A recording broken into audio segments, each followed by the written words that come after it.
Dogs are natural foragers. Foraging is a normal species typical behavior, and it's important that our dogs have outlets for that species typical behavior.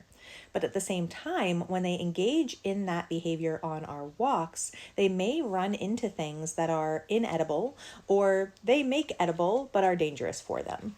And that can be anything from the feces of other animals to chicken wing bones to rocks or cigarettes.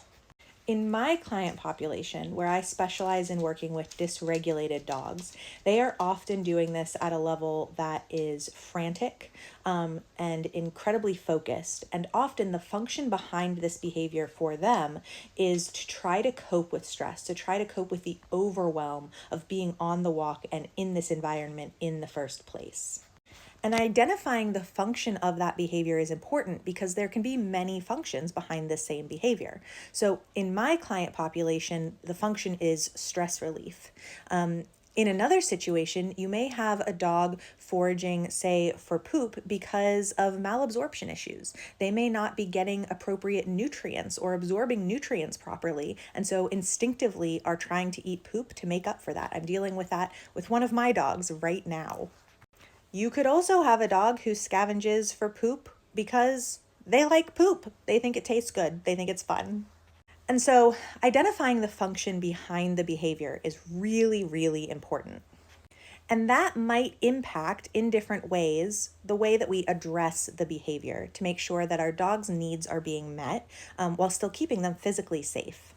For example, with my kiddo with the malabsorption issues, we're addressing the malabsorption issues, and I'm trying to keep her from eating parasites in the meantime. For my clients who are trying to cope with the overwhelming environment, we're doing a lot of work around that. Holistic stress reduction, building resilience to stress, building self-regulatory skills, as well as addressing specific triggers.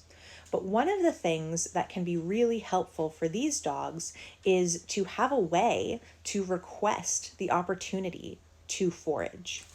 And that's because the foraging in itself can actually be a great stress reliever. Lowering the head beneath the body lowers the heart rate. Sniffing and seeking are both species typical behaviors that ideally help lower stress, typically I should say, help lower stress.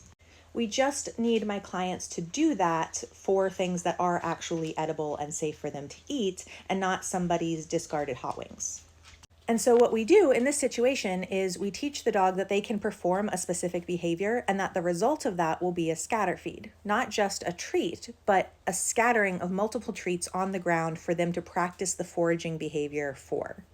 And we do this, of course, in an environment where they can easily learn. They're in a green zone brain. There's low distraction. We start by picking a behavior that makes sense. The behavior should not be aversive to the dog or the human. If it's going to drive you bananas if your dog nudges the treat pouch, don't make that the behavior.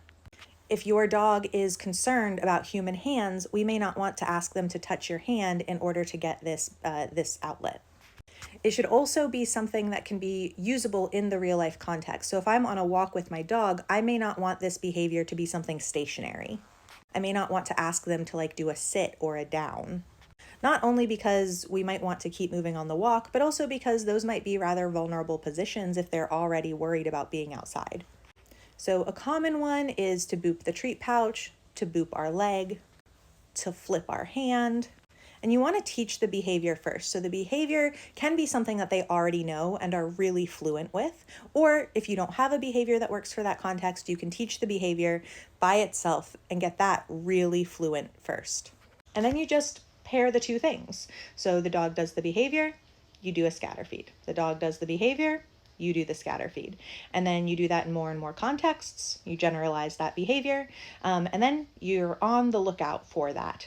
Sometimes even just for approximations of that behavior, if you're trying to use it in those more stressful environments, and we can shape it into that full behavior. But as long as you notice it and know what your dog is asking for, that works. The important piece is that the communication is understood by both parties. Now, we may want to tweak this depending on the function of the behavior.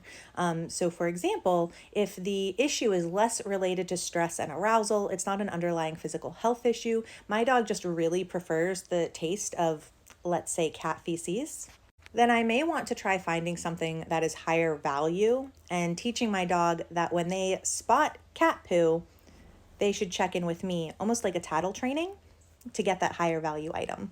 And so remember, the function does matter.